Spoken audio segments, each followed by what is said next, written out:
The American dream was once a beacon of hope, a promise that anyone, regardless their background, could start from the bottom and carve out a bright future. But as we fast forward to the present day, it seems like that dream has transformed into an attainable nightmare for many. In 1989, the horizon was filled with possibilities where aspirations for owning a house, a car, having a decent family, and leading a dignified life was well within the reach of many people. Yet today, the irony prevails as the Federal Reserve prints out the money and dollars like crazy, yet none of that flows into our hands. Where did the American dream go? The data that I'm about to share with you might shake the very foundation of any hope you have left. I'm sorry to sound so pessimistic, but things aren't looking too great. Hi there, my name is Hector. If you are new to this channel, here I talk about everything related to personal finance, from the stock market, real estate, cryptocurrencies, and any other topic really that impacts the financial landscape. So if you're into that kind of stuff, please consider subscribing and hitting that bell notification so you get alerts every time I post new content just like this. All right, without further ado, let's dive into it. You've probably heard about the wealth inequality on the TV or in the news, but what does that really mean?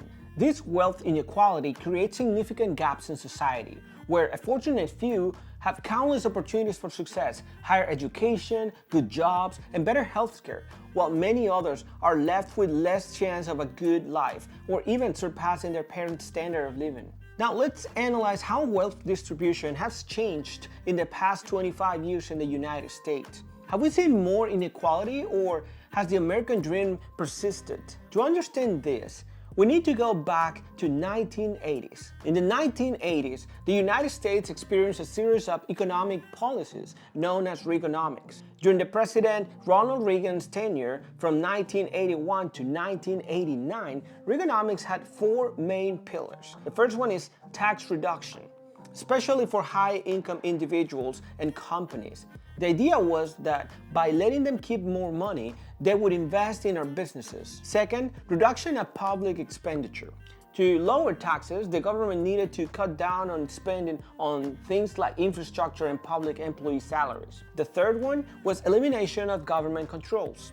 This meant letting the market be free, letting it be driven by the supply and demand, and that way determine prices. And the fourth one was reduced money supply. The government wanted to curb inflation, so it stopped printing excessive money.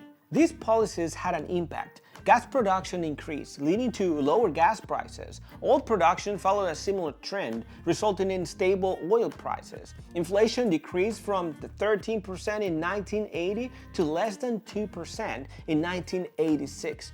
However, these policies also laid the foundation for increasing wealth inequality. In 1989, the wealth distribution in the United States looked a lot like this. The poorest 90% of families own only 4% of the total wealth of the country. The top 10% control a whopping 64%, while the top 1% held 27% of the nation's wealth. Fast forward to 2012, and the picture had changed, but not that much, and not for the better.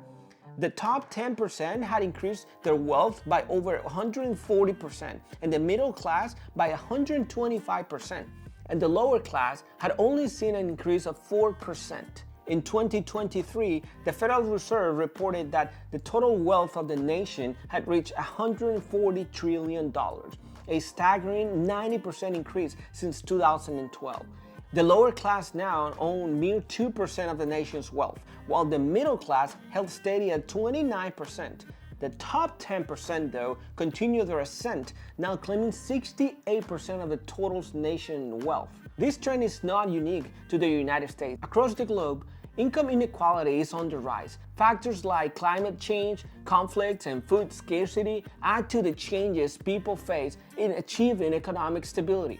To measure income inequality, economists use the Gini coefficient, where a score of 0 means that there's perfect equality, and 100 means that 1% holds all the wealth. China tops the list with a Gini coefficient of 42, followed by the United States at 41, and Russia and Italy aren't far behind.